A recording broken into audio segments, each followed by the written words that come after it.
నమస్కారం. మీరు చూస్తున్న ఎస్సిఎన్ వార్తలు. ఎస్సిఎన్ వార్తల్లోకి స్వాగతం. ముందుగా ముఖ్యాంశాలు.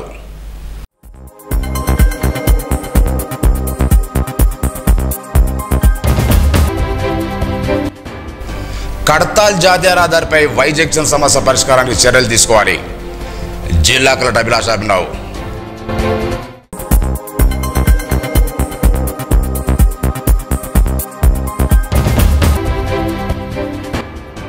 ఇన్కమ్ ట్యాక్స్ అధికారుల పేరుతో మోసం, సైబర్ అకౌంట్ లావాదేవీలను అడ్డుకున్న ఎస్బీఐ ఉద్యోగి శ్రీనివాస్.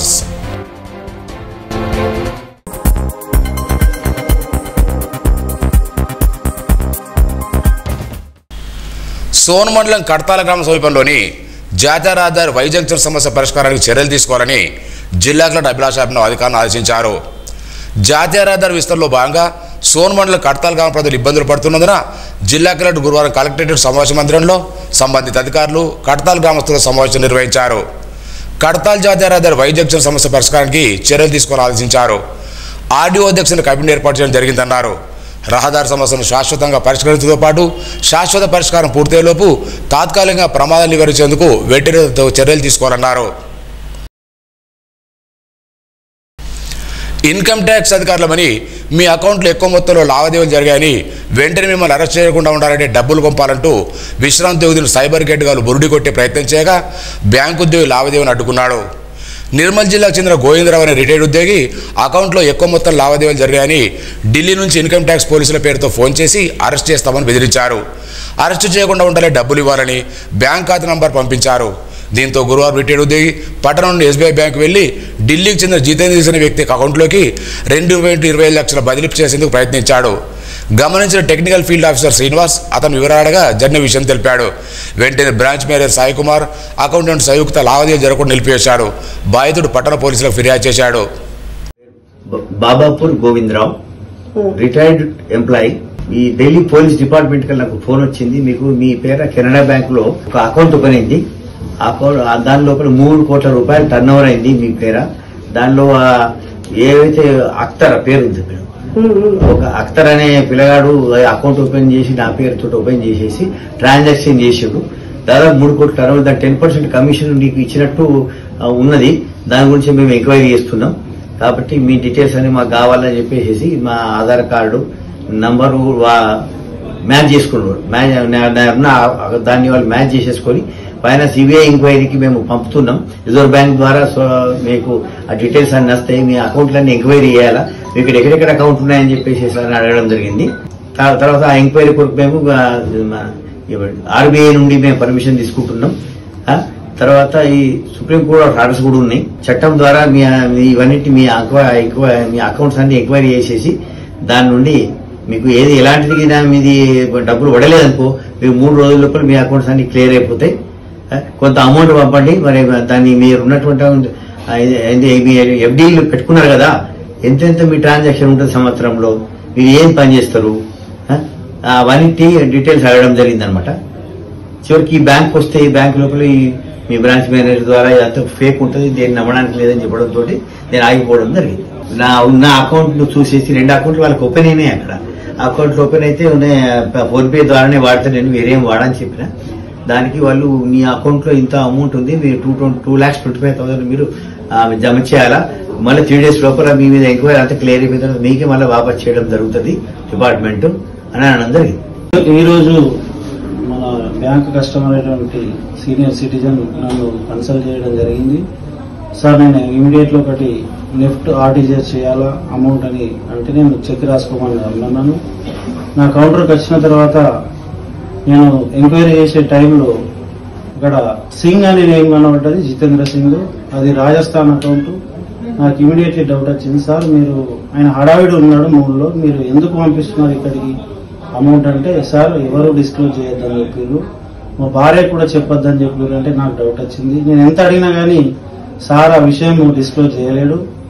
నేను ఇమీడియట్ మీరు వెళ్ళి మేడం అకౌంటెంట్ మేడం వెళ్ళండి, నాతో చెప్పకుండా మేడంతో చెప్పండి అనేసరికి కౌంటర్ దగ్గరికి అకౌంటెంట్ సంయుక్త మేడంకి కాల్ చేసి చెప్పాను. ఆయన కూలంకషంగా మేడం టైం తీసుకొని అన్ని వివరాలు అడిగేసరికి అది డిజిటల్ అరెస్ట్ అనేది దారికి తీసింది. మేము ఇమీడియట్లుగా అది గ్రహించి అతనికి కాల్ చేసి బెదిరియడం జరిగింది. అకౌంటెంట్ మేడం కూడా అలాగే ఆయన యొక్క అకౌంట్స్ హోల్డ్ పెట్టడం జరిగింది. కాబట్టి మీరందరూ ఏదైతే కస్టమర్స్ ఉన్నారో చాలా జాగ్రత్తగా ఈ డిజిటల్ ఈ రోజు జరుగుతున్నటువంటి సైబర్ క్రైమ్లు భాగంగానే ఈ డిజిటల్ అరెస్ట్, కాబట్టి మీరు జాగ్రత్తగా ఉండాల్సిందిగా కోరుతున్నాను. బీసీ కులగణను దేశవ్యాప్తంగా చేపట్టాలని బీసీ హక్కుల సాధన సమితి నాయకులు విలాస్ కోరారు. గురువారం బీసీల సమస్యలు పరిష్కరించాలని కోరుతూ నిర్మల్ జిల్లా కలెక్టర్ గారు విరోధ పత్రం చేశారు. చట్టసభల్లో బీసీలకు 50% రిజర్వేషన్ కల్పించాలని కోరారు. రాష్ట్రంలోని అన్ని జిల్లాల్లో బీసీ భవన్లు ఏర్పాటు చేయాలని, దేశవ్యాప్తంగా ఉన్న 80 కోట్ల బీసీ జనాభా అర్హులుగా 2 లక్షల కోట్లు బడ్జెట్ కేటాయించాలన్నారు. దేశవ్యాప్తంగా బీసీ హక్కుల సాధన సమితి ద్వారా, అదేవిధంగా తెలంగాణ రాష్ట్ర కౌన్సిల్ బీసీ హక్కుల సాధన సమితి ద్వారా అన్ని జిల్లా కలెక్టర్ కార్యాలయాలకు, అన్ని జిల్లా కలెక్టర్లకు మెమరాండం బీసీల సమస్యల మీద ఇవ్వడం జరుగుతుంది. ముఖ్యంగా దేశంలో బీసీలు 50% ఉన్నారు. మరి వారికి ఈ దేశంలో అన్యాయం జరుగుతుంది. వారికి దేశ జనగణనలో కులగణన జరపాలని మేము డిమాండ్ చేయడం జరుగుతుంది. దేశంలోనే బీసీల జనగణన జరపాలి, మరి కులగణన జరపాలని డిమాండ్ చేయడం జరుగుతుంది. అదేవిధంగా ఈ పార్లమెంట్ సమావేశాలలో బీసీలకు 50% చట్టసభలలో రిజర్వేషన్ కల్పించాలి, దానికి బిల్లు పెట్టాలని మేము డిమాండ్ చేయడం జరుగుతుంది.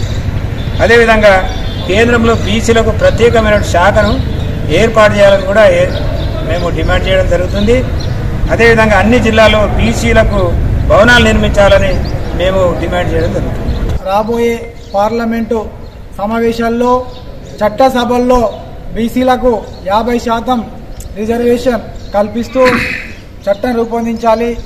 మరియు కేంద్ర ప్రభుత్వం వెంటనే 80 కోట్ల ప్రజలున్న దేశంలో మంత్రిత్వ శాఖ లేకపోవడం, గత 76 సంవత్సరాల గణతంత్ర దినోత్సవంలో బీసీల అణచివేతకి ఇదొక ఉదాహరణ.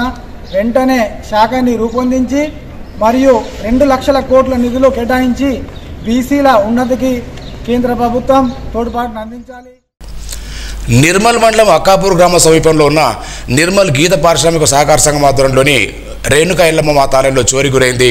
అర్ధరాత్రి ఆలయం గేటుతో సహా అమ్మవారి ప్రధాన ద్వారం బద్దలు కొట్టి అమ్మవారి మీద నగలు దోచుకుపోయారు. అలాగే ఆలయం కూడా పగలగొట్టి దొంగలు నగలు దోచుకున్నారు. ఆలయ నిర్వాహకుల అభిప్రాయం ప్రకారం సుమారు 3 లక్షల పైగా దొంగలు ఎత్తుకుపోయారని నిర్వాహకులు తెలిపారు. దొంగలు వ్యూహాత్మకంగా ఆలయంలో ఏర్పాటు చేసిన సీసీ కెమెరాలు కూడా ధ్వంసం చేశారని తెలిపారు. తెలంగాణ సాంస్కృతిక కళా సంస్థ ఆధ్వర్యంలో ఈ నెల 11న కళా ఉత్సవ అవార్డుల ప్రధానోత్సవాన్ని నిర్వహిస్తున్నట్లు నిర్వాహకులు తెలిపారు.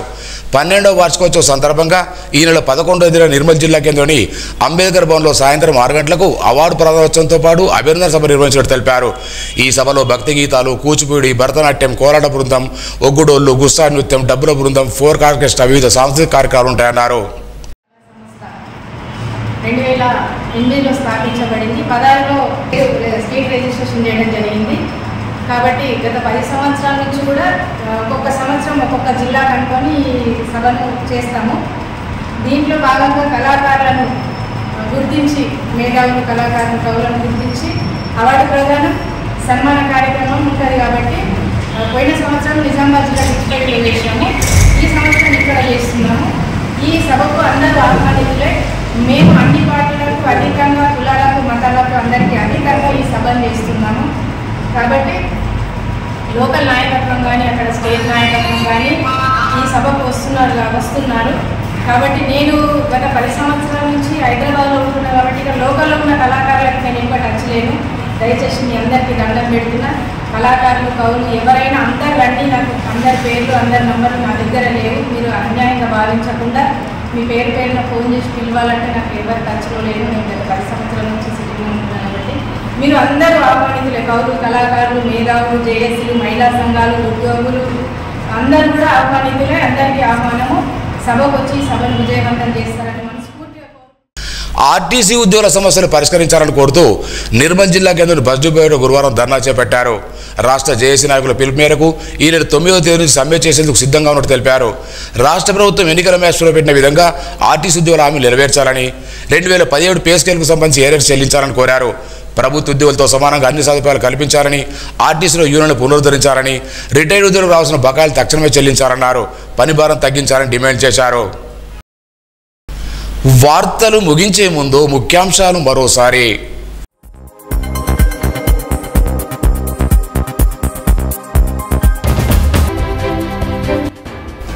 కడతాల్ జాతీయ రహదారిపై వై జంక్షన్ సమస్య పరిష్కారానికి చర్యలు తీసుకోవాలి.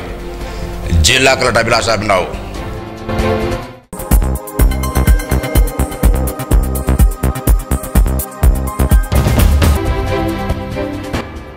ఇన్కమ్ ట్యాక్స్ అధికారుల పేరుతో మోసం, సైబర్ అకౌంట్ లావాదేవీలను అడ్డుకున్న ఎస్బీఐ ఉద్యోగి శ్రీనివాస్.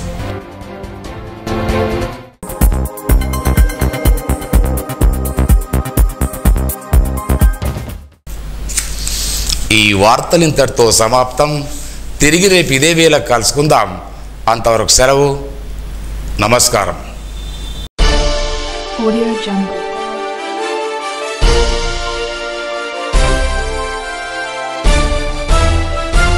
Audio Jungle.